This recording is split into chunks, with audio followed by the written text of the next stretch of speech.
good morning and welcome to Media Monitor. I'm your host, Alicia Jali. Now, this is a show where we give analysis, of course, of the news that outshined others. Coming up on the show today, was Oscar Pistorius tried by the Public Opinion Court? Well, stay with us to find out how. We give context to the brewing strife between the IFP and its breakaway party, the NFP. The AU commences its 27th summit today. We look in what is on its agenda. And last but not least, what are the economic policies that influence Zimbabweans to take to the streets this week? But as usual, it's 900 hour Central African time. These are the top news.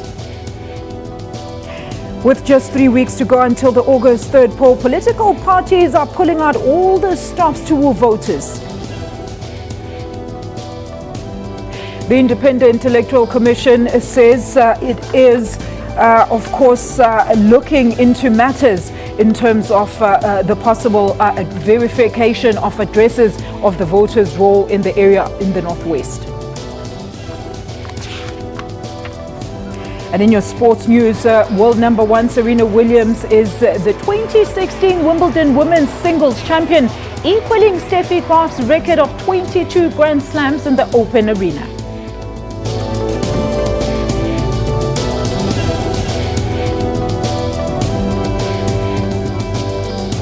I'm very pleased to be joined this morning by media analyst Mr. Levi Kwabato and Mr. Levi Ndo, political science and public policy lecturer at TUT. Gentlemen, a very good morning. Thank you so much for joining us.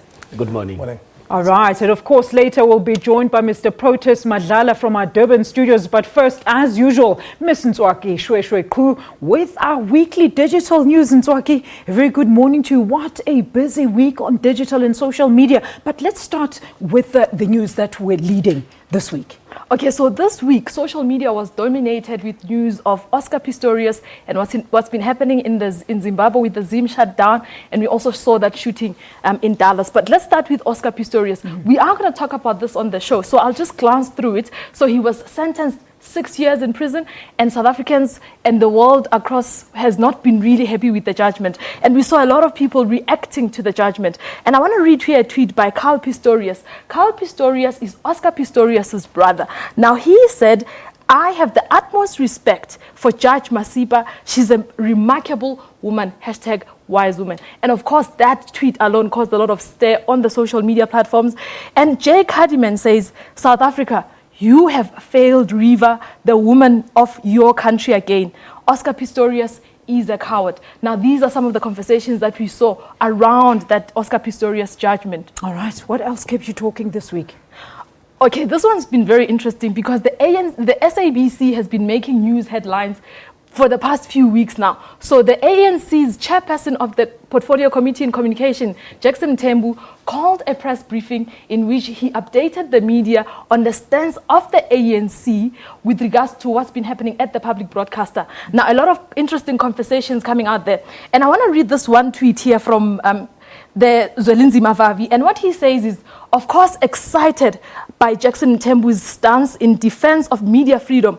But man, the ANC has become so incoherent. Faith, Gwede, Zizi, and also ANC. And we did see that towards the end of the week, Suprama Humapelu came out in defense of Mr. Motsoeneng. And we also saw the MK veterans protesting here at the SABC in support of Mr. Hlaudi Motsoeneng. Now, we'll see what's going to happen tomorrow on Monday. Of course, we're expecting ICASA to make a ruling on whether the SABC should be showing visuals of violent protests. All right, what else? Let's look at other news. We have limited time now. Okay, now, the Zim shutdown, we are going to talk about this on the show, but I want to read this message here by Mwakurada Malakala, who says, "I stand with the brothers in Zimbabwe right now.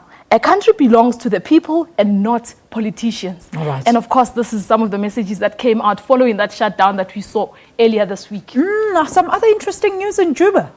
Interesting news in Juba. Now, soldiers loyal to the vice president, Riek Machar, opened fire on the troops, which, a side that was meant by troops which are loyal to the president of that country. Salva Kiir is seen here with his iconic hat, which he got from the US President George W. Bush. Now, what we know so far is that there were a lot of soldiers wounded. And this has been continuing now since 2013. So, of course, it will be interesting to see how moving forward, one of Africa's newest countries will deal with the conflict. Very interesting. Let's move abroad now. What happened overseas? Okay, Black Lives Matter. Now, we've seen this campaign draw a lot of attention. And what happened this week, very tragic. 5 police officers shot and killed by a sniper. And what we've been seeing is a lot of talk around that. But also, we cannot forget that Alton Sterling and this young man, Philando Castile, were shot and killed by police officers. So these are some of the conversations that we're seeing coming out of the US in that Black Lives Matter. Look, I know El Chapo always makes news. What were they saying about him on digital? He's always making news. So now there were rumors that this Mexican drug lord, El Chapo, has escaped prison for the 3rd time. Well, as you can see, the Mexican officials have released this picture to show people that, well, El Chapo has not escaped. But obviously, this did not stop people from on social media, celebrating El Chapo's escape and calling him a hero. Let's talk about another hero in Serena Williams in Tswaki. Okay, so this one you spoke about on the news headlines, 22 Grand Slams, celebrated the world over. She won the Wimbledon. And I want to read this message from Pipi Nunez, who says, "We are tennis champions, Wimbledon," and what more can you say? Serena Williams is a champion. Absolutely. Congratulations to her. And Ntswaki, thank you so much for that update. We will see you again next week right here on Media Monitor. Miss Ntswaki Shwe Ku with our weekly news on the digital front.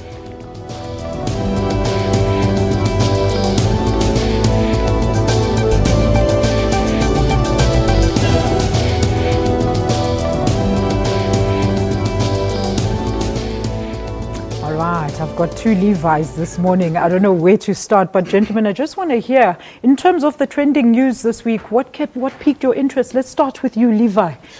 Right, so definitely Oscar Pistorius dominated the news headlines. That was hard to avoid. Also, what was happening across the border in Zimbabwe raised much interest as well, especially considering that Zimbabweans appear to be having a voice finally. So that was really a matter of interest. Then on a light note, sports-wise, Serena obviously something very good and to be proud of. And also the Euro finals coming to an end today. Of course you would know that from Levi. Levi, what kept you interested in terms of media this week? Well, obviously the Euro. I'll be watching tonight as well, but I don't know which team is going to win.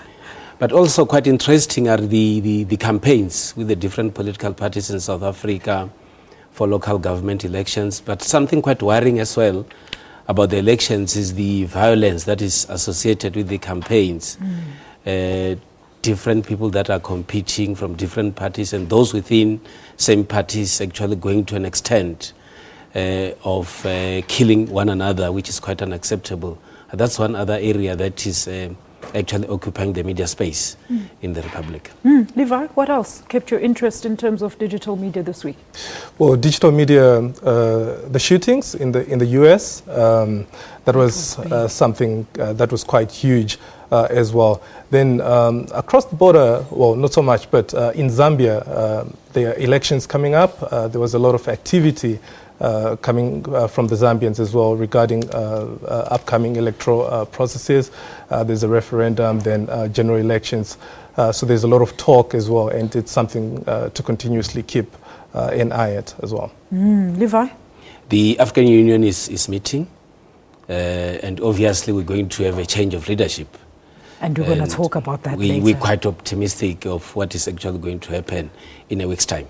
I just want to find out from you, gentlemen, what did you make of the Zim protests? I know we're going to go into greater detail about it, but in terms of social media, how was it covered? It was good to see. It was good to see a lot of talk about Zimbabwe, and also a lot of other people who are non-Zimbabwean joining in that conversation as well. What also piqued my interest was attempts by the state to shut down social media in Zimbabwe as well. I think public notices were issued by the communications regulator saying anybody seen to be inciting or spreading or basically abusing social media would be in trouble. So that was quite comic to watch, but certainly very interesting that there seems to be a voice. How this translates to people on the ground actually then, taking up the struggle forward remains to be seen. But definitely, I think something positive coming out of Zimbabwe in that regard. We'll definitely dig deeper into that later on in the program. It's time for a quick ad break, and after that we give analysis of the big stories of the week, including the public opinion court that tried Oscar Pistorius. You don't want to miss that.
Continue to work closely with India on the reform of the United Nations and its organs, specifically the Security Council, as well as the International Financial Institution. The visit enables us to further enhance trade, investment, and commercial relations with India. We are looking to increase and diversify South African exports to India. We have identified new areas for market access, including the defense.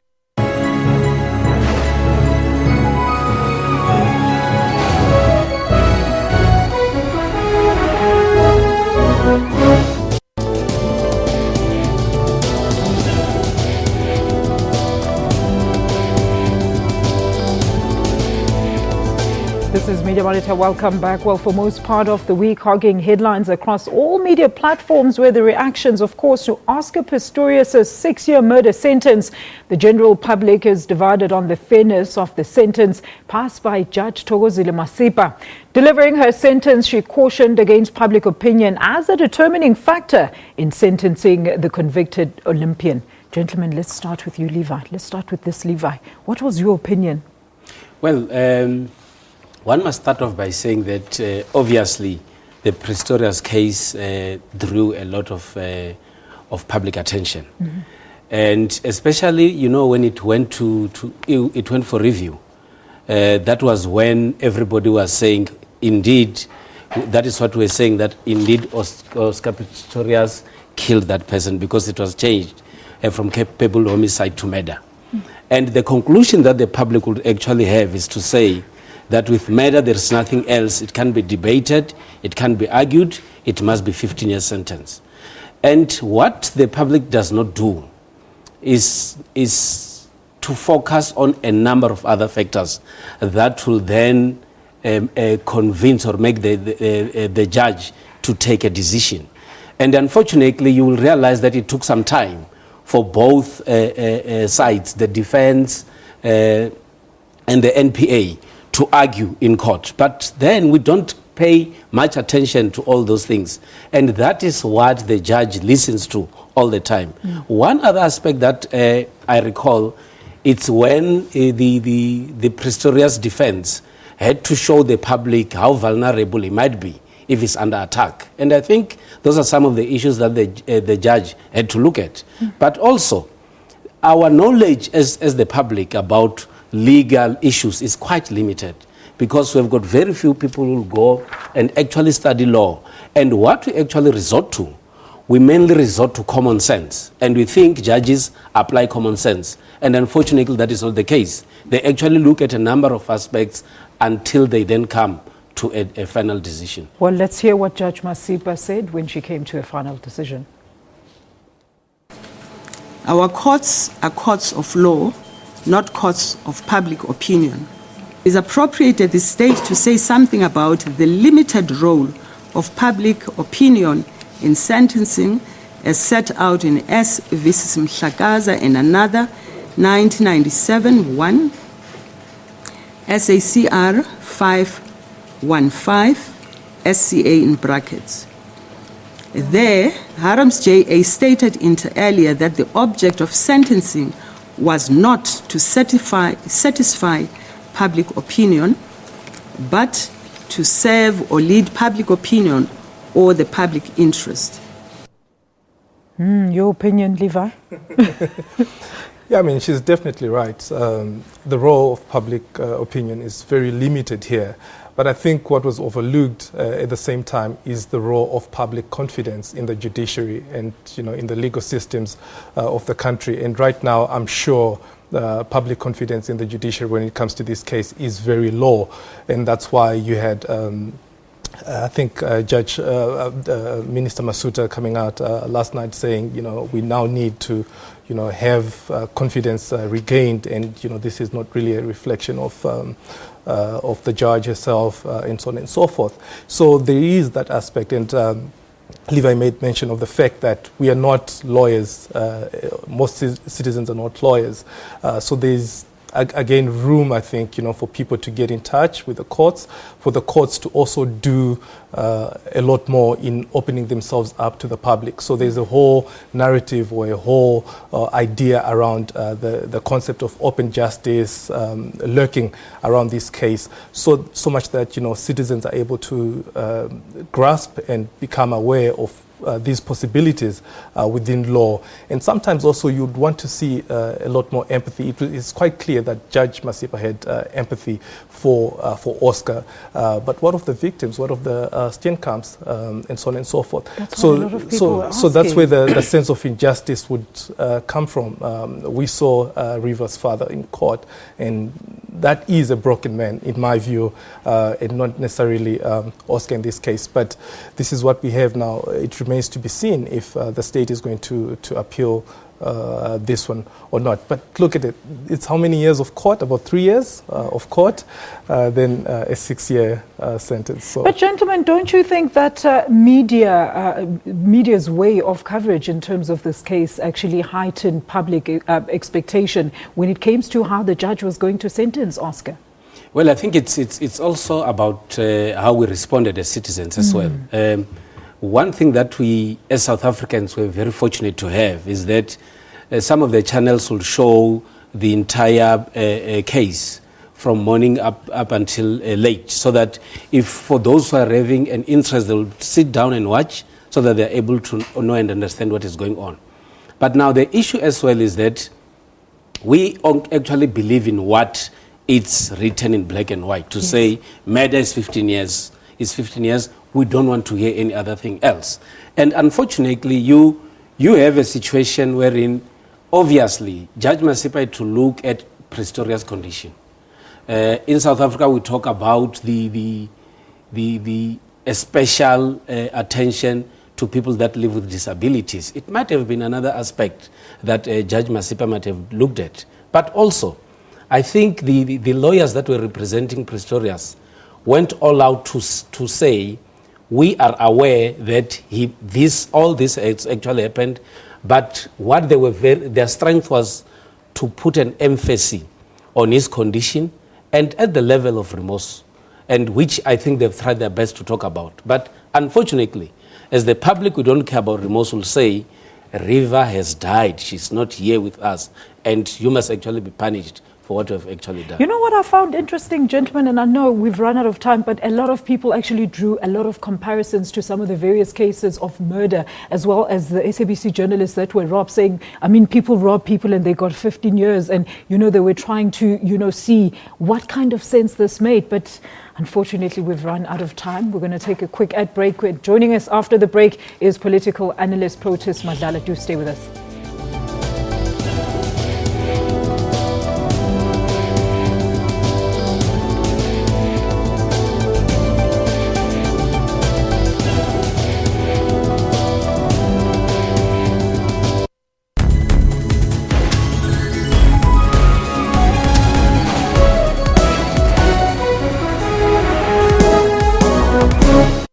do have the information from an operational perspective, but we are not at liberty to share the details of the areas for security reasons, and to allow ourselves an opportunity to deploy and deal with those situations accordingly. It's for us necessary to make sure that our staff also are secure in the work that they do and they go out there. We need to be in touch with the issues of gangsterism if they do occur. We have had incidents in the past where we had to evacuate people because of gang activity.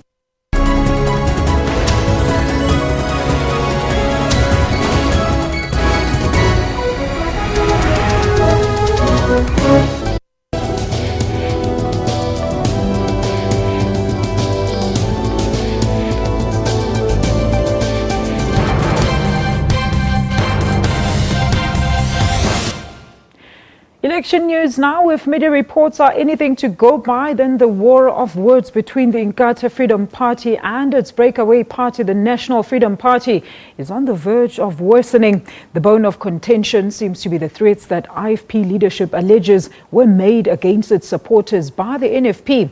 Now, this is what the IFP leader had to say about the debacle. Very upset, really, more than I've ever been upset. Even in 1994, when we ourselves were doubting whether we're participating or not participating, because we don't deserve, and the country doesn't deserve what is going on, what the NFP is doing. Because we ourselves in 2011 actually were late in sending names of people from Umzombe, and as a result of that, IEC excluded us, because that's low.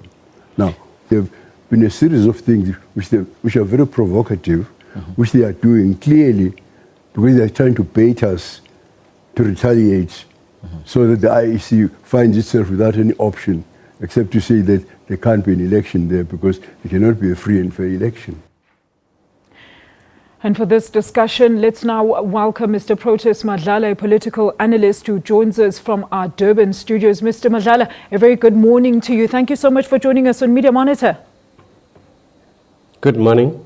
Proteus, it seems there are two issues here. Firstly, the disqualification of the NFP from the elections, and now the latest alleged threats against the IFP. Do give us the scope. What is your understanding on both these matters? I think the latest allegations against the IFP, I think is very, very misguided. Earlier on, when the NFP approached the court, they made it very clear that it was neither a fault of the IEC or anybody else. And they were pleading, they were on their knees and saying their failure to pay on time was purely an administrative issue internally within the organization. Suddenly, when they lost last week their appeal, now they are backing up at a wrong tree. I don't think it's fair what they are doing. They should actually be really sitting amongst themselves as the organization and blaming the right person within the organization rather than looking at the excuse outside the NFP. Levi, you spoke about it earlier on. I mean, what is your understanding now with the latest allegations? Well, I think one must observe the fact that the NFP is quite frustrated by the fact that, firstly, their leader, Magwaza Msibi, was sick for some time, and then the party was in the hands of other leaders of the party. And the NFP launched their manifesto very successfully with a very, very good attendance. And unfortunately now, at a time when they're supposed to be campaigning, they are busy looking at how then they are supposed to participate in the elections. That is frustrating to the leadership, it's frustrating to the members, but it's a gain to other political parties. Because obviously the other political parties are going to say, there are people that were supposed to vote for the NFP, maybe this is our opportunity to go and convince these people to vote for our own parties. And obviously, because the NFP is coming from the IFP, you'll recall that Kwama Gwazamsibi was the national chairperson of the IFP. And obviously, this has a potential of bringing the tension between the two parties because obviously they compete for the same constituency. Levi? Absolutely. I think the point my colleague is making here is very relevant, that who then gets that vote. So it's now a very contested They are contesting space. one ward in KwaZulu-Natal. Yeah, but much more broadly, I think, the consequences for that, I think it's a party that enjoyed a lot of support still, and now that it looks likely that they're not going to participate, then those issues of where the vote goes are quite significant. But also quite worrying for me would be the issue of the strength of political parties generally in South Africa. These intra-party dynamics, especially leading into electoral periods, I think are showing us something that we need to pay attention to, and that is the strength of our political parties. There seems to be a weakening of political institutions in the country, and that's, I think, going into the much larger elections in a few years' time. It's something that we need to continuously look at. Now, protest, I mean, you are in the heart of it in KZN. Do paint us a picture of how the political climate currently is in KwaZulu-Natal ahead of the elections now. Well, I certainly would concur with the last point, which has just been raised now, which is, I think, is a new phenomenon in South African politics of intra-party tensions. I would even argue that even if the NFP was going to participate in these elections, they were going to participate as a very disunited party. They were not going to go have a good show at all, because we know they have been in and out of court. There has been, one of the colleagues out there said that the leader, Zanele Magwazamsibi, has been out of action because she has not been well for almost 2 years. There has been no leader.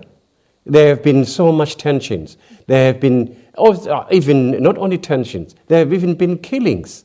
We know the lady was killed out there at Umdloti municipality, and also there were attempts to kill other people. The party leaders themselves pointed within and said, we are not going to blame anyone from outside. It's all coming from inside.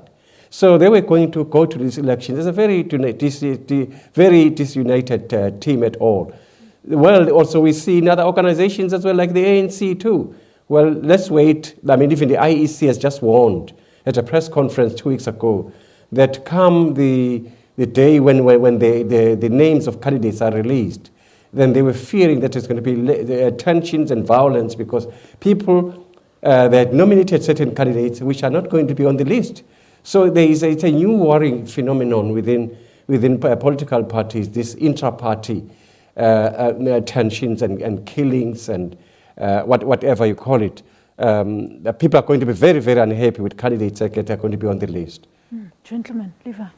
Oh, well, indeed, I would love to concur very, very strongly. With the level of killings that we have this year, and especially in KwaZulu-Natal, it's something that requires political leaders themselves to rise above. They did all sign these the different IEC's Electoral Code of Conduct. Yes, indeed, they've signed. But another biggest challenge we face is that you have these killings that will involve members from different political parties. But also you'll have people within the same parties who will be contesting for positions, and they'll go to an extent of killing one another. You'll recall that in Tshwane, for an example,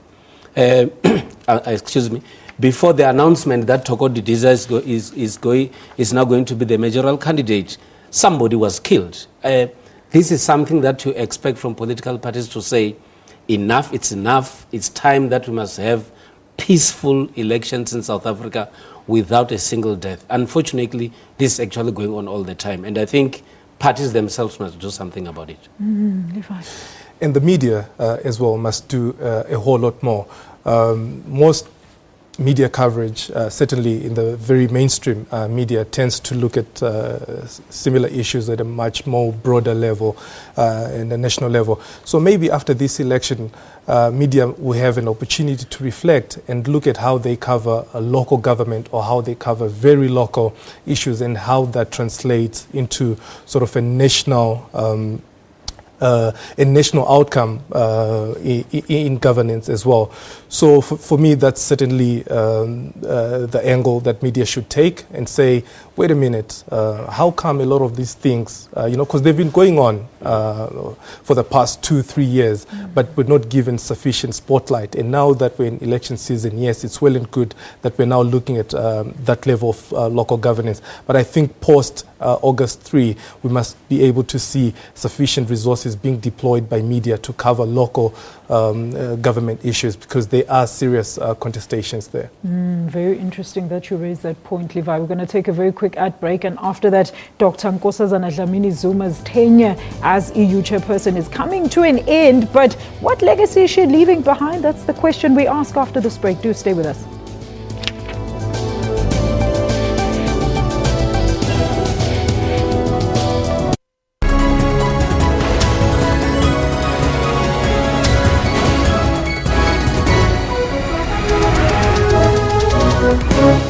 Thank the workers of the South African Post Office for understanding that the company was facing financial challenges in that financial year. We acknowledge that they have agreed that there shall be no salary increase nor any other substantive matters addressed for the period 2015-2016 financial year. On the general increase on salaries for the year 2016-2017, which is the current financial year, an across-the-board increase of 6.5% on actual basic salary, stroke total cost to the company, with the effect from 1st of April 2016 has been agreed.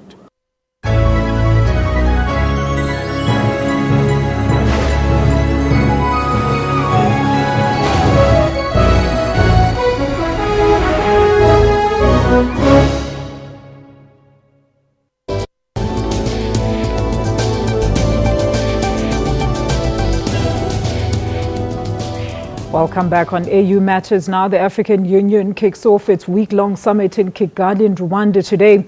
Topping the agenda is, of course, the election of new leadership, chairperson, deputy chairperson, and 8 commissioners. Dr. Nkosazana Dlamini-Zuma's 4-year tenure at the helm of the commission comes to an end, and she plainly refused standing for a second term. There is, however, a fear that the summit might fail to come up with Dr. Nkosazana Zuma's successor.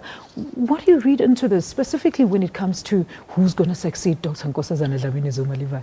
Yeah, we've seen in the past few years that this position within the AU has become a source of, again, of much contestation, as it were, with the various blocs, SADC, ECOWAS, and so on and so forth, playing out their politics on that front. So it's quite likely, though, that the summit will come up with a successor. They wouldn't want to leave without that issue being resolved. Also, given how Dr. Dlamini-Zuma came into the position as well, that previously there was that contestation as well. So it's really these blocks. So you'd have SADC. I think SADC is backing a candidate from Botswana. Then you have other regional blocks as well putting forward their candidates. So it will be quite interesting to see what comes out of that. Maybe more, prominently then is to question and evaluate that role itself of the AU Commission chairperson and what it's supposed to be done. I don't think we have seen any very organized and systematic evaluations of that position and what it actually does then for the AU and for AU citizens in particular. So for the ordinary people across Africa sitting and looking at this, they're probably just going to say, well, whatever happens, happens. It won't translate into anything significant for them. Proteus, what do you think in terms of the new leadership that's going to be elected? You're smiling there. Yeah, I'm just like, it's like We were talking earlier on about our local situation here, where you do understand why there has been such fierce fighting for councillors, because they are like employment opportunities now. And then you just wonder about this AU commissioner or chairperson's position. What is really, why is such fighting over this position? I mean, I remember when Nkosazana Zuma was elected, there was such opposition from the Francophone countries who were opposed to her being elected. I mean, it's just a leadership position. And I think, again, they are going to be fighting because, I mean, as you know, Africa is divided according to the colonial history. The Francophone countries, the Anglophone countries, and some countries are closer to Paris than to Africa, and they would want their candidate to be in there. But I think, give it to her. She's a lady, a woman, gender-wise, and I think the fact that she was accepted all over Africa in a way after she was elected anyway. I think it was, for me, it was an achievement. We see quite a number of countries as observable stability in some of the countries, holding free and fair elections, unheard of in some countries. So I think she has played her role very well. Although, I mean, there's still a lot of room, a lot to be done. But gentlemen, there was a lot of criticism pertaining to some of the policies that people feel were not necessarily paid due attention when it comes to the EU, the issues like, your African visas and your intra-trade. Levi, what do you think about that? Yeah, well, there has been a number of challenges with the EU, based on the expectations, obviously, from different sectors of society. But one must acknowledge the fact that in the past few years, the AU has been quite visible in terms of dealing with certain responsibilities given to them. You'll recall that a very successful summit in South Africa, their response to political instabilities and crises in a number of countries. And actually, they've got a program that they're actually running to deal with a number of issues. Unfortunately, as a continent, we've got a lot of challenges and we can't address all of these challenges at the same time.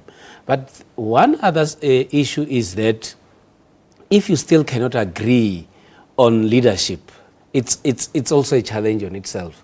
Because you expect these leaders from different countries to say, South Africa had its turn, maybe let's give a chance to another country, and then they actually agree. Unfortunately, just like the SADC chairpersonship, it rotates. Yes, it actually runs very smoothly with SADC, but unfortunately, you have got these different blocks, and you might also expect a situation where there is going to be a lot of lobbying that has to be entertained in these few days that are coming. Forgetting the policies? Forgetting the real issues that they are actually supposed to be meeting and dealing with. But also, one of the areas that I've observed is that Dr. Nkosazana Zuma seemed to have raised a bar. And obviously you need someone who must take over from her and actually perform in a manner that she actually performed. And I think that's one of the biggest challenges that we actually face. Let's get somebody who's actually going to ensure that this union actually moves forward and deal with the challenges that we face as a continent. Part of this lobbying that Levi speaks about goes directly to the question of funding of the African Union, which is, I think, largely funded by foreign donors.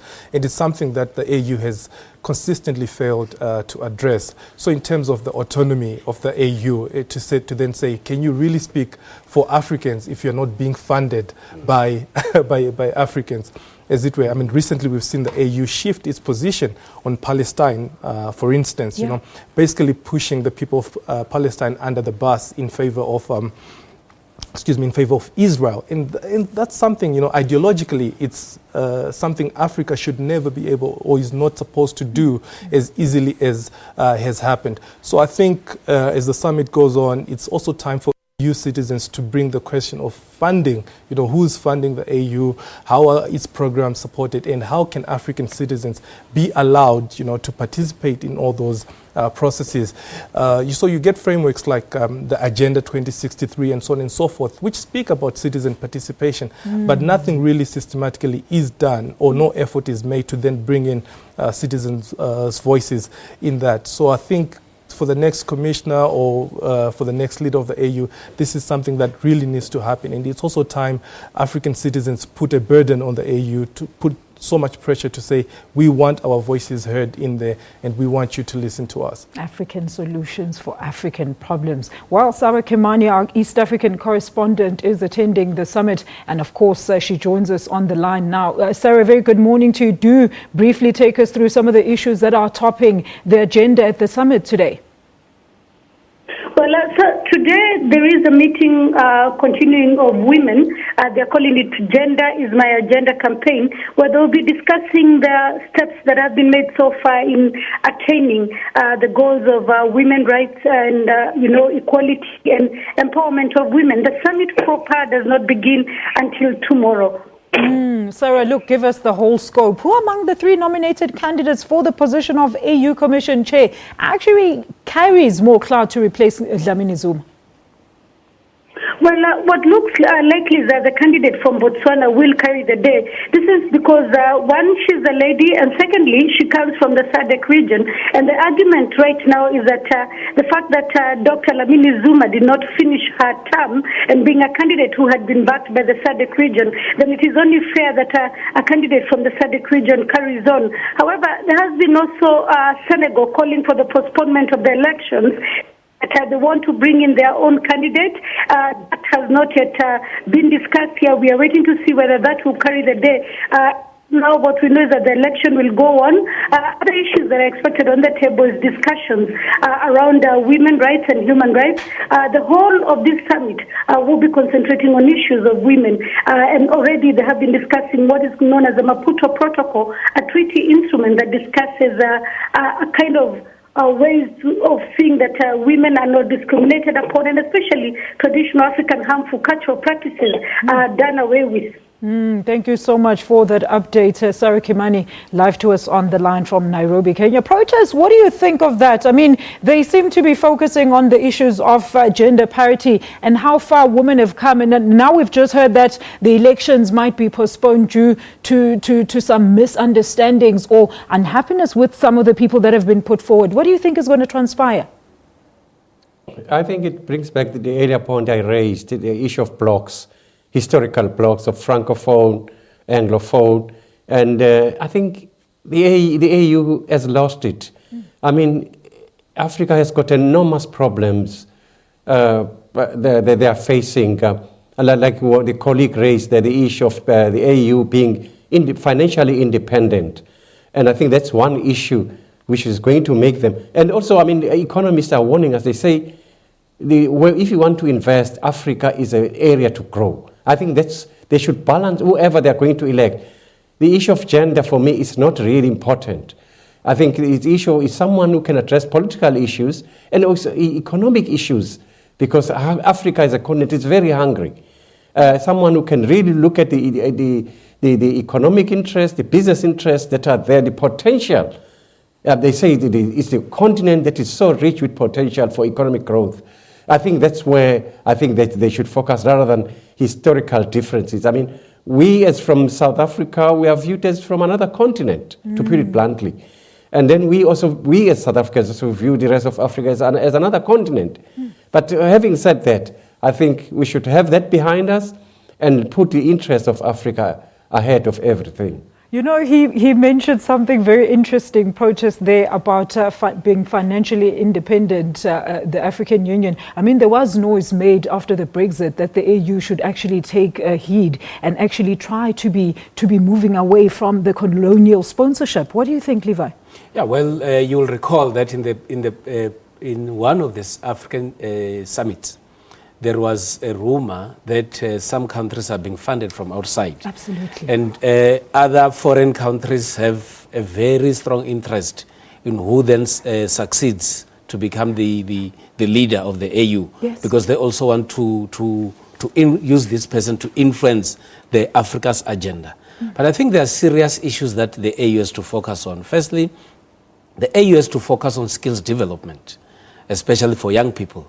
That we need to have a generation that will be able to take Africa forward in terms of our own development. If we talk about economic development and infrastructural development, we need to start by investing in skills development to ensure that our young people, when they grow, they must actually grow and make a difference in Africa, rather than waiting for people that are coming from outside Africa to come and dictate terms for our own children. Thank you so much. Well put there by the other Levi. Mr. Protest Madlala, thank you so much for joining us, political analyst. He was joining us from our Durban studios. It's time for a quick ad break. We'll be back with Zimbabwe. Do stay with us.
Will also be monitoring all of you. My intention will not be to get you to be fined, and you must be very careful. And my main intention will be to get a party deregistered. If we can deregister just one party, then others will learn.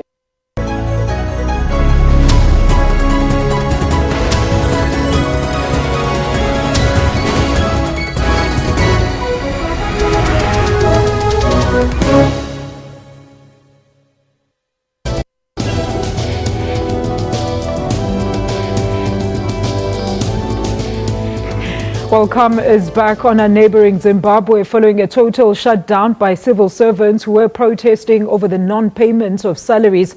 The power of social media as an advocacy tool took a spotlight during the unrest, which exposed anger over what has been labelled as President Robert Mugabe's poor economic policies, corruption among government authorities, to name just a few.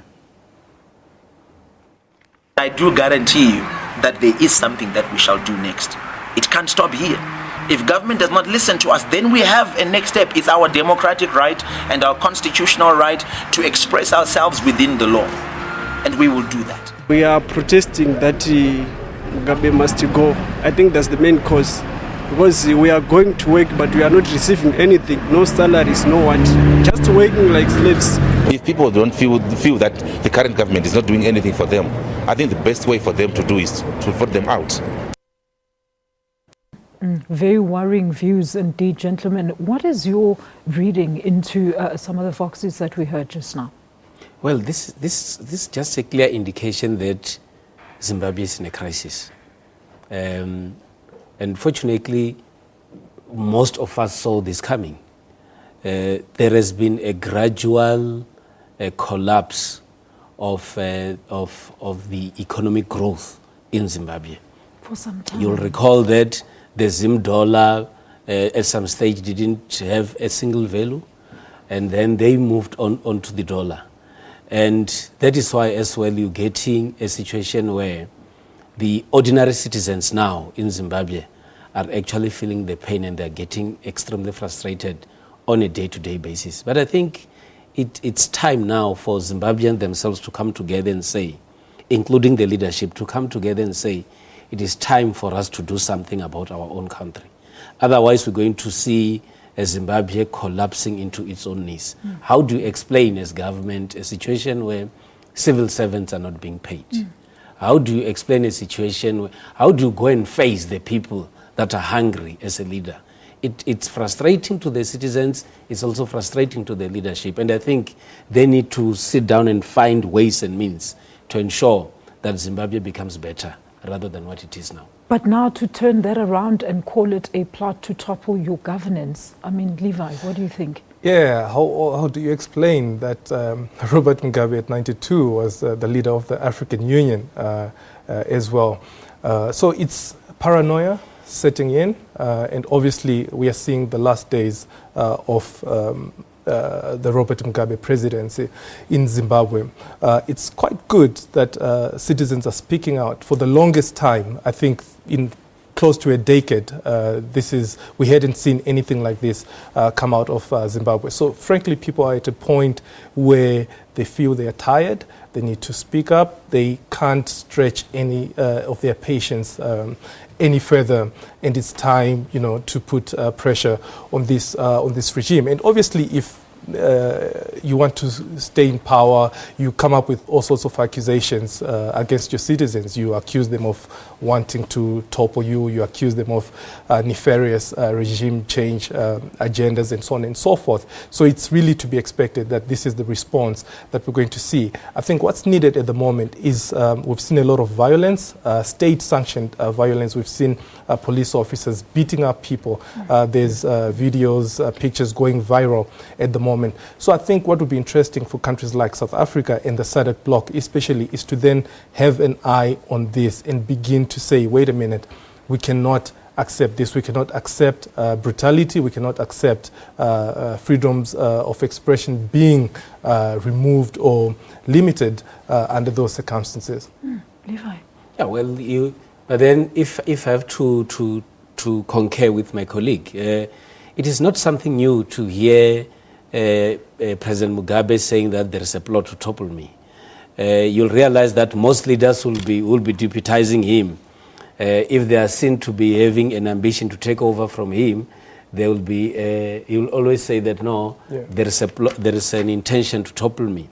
Joyce Munyuru is also one of the people that have been accused of wanting to topple him. Now there is, in order to divert the public from the real issues. Now he's talking about some people trying to plot to take over government. But the real issue is that Zimbabweans are hungry, Zimbabweans are frustrated, and he's responsible for all these things.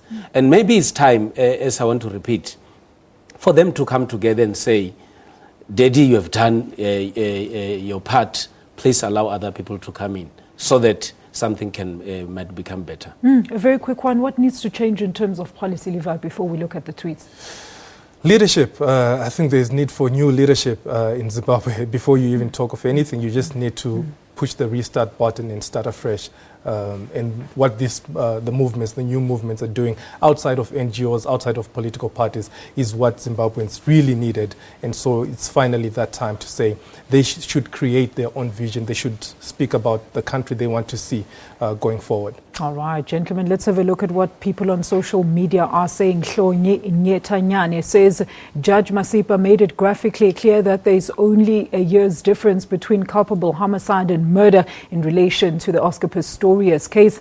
Jeffrey Madi says a girlfriend stabs boyfriends and kills him. She gets 16 years. Oscar shot dead. River gets 6 years. Where is this country going in comparison to the sentences there? And of course, Suleiman Debrin, I can't see properly there, but says, but the safety and security cluster must beef up intelligence and investigations on political murders. And of course, Bongosi Mteto says prayer is urgently needed. Divine intervention will bring cool heads in this political confrontation. And of course, EFFYY says we must support the Zims so they can return home to remove Mugabe and rebuild Zimbabwe. Hlonye once again says SA's government blues are playing a fire extinguisher, hence the silent diplomacy when almost half of Zimbabwe is already on fire. All right, last but not least, Friday, I can't see what the name is there. It says it is good to burn one's fingers. She is welcome, but what are her achievements as AU Commission Chair? That's where we're going to leave it for today. Gentlemen, to the two Levi's, thank you so much for joining us. And that's how we wrap up today's discussions here on Media Monitor. We will be back next week live at 9 a.m. Central African time. So please make a date with us. Remember, we are available on social and digital media platforms under the SABC News banner. I'm Alicia Jali. Thank you so much for joining us. M News is up next. For me and the rest of the team, good day and stay blessed.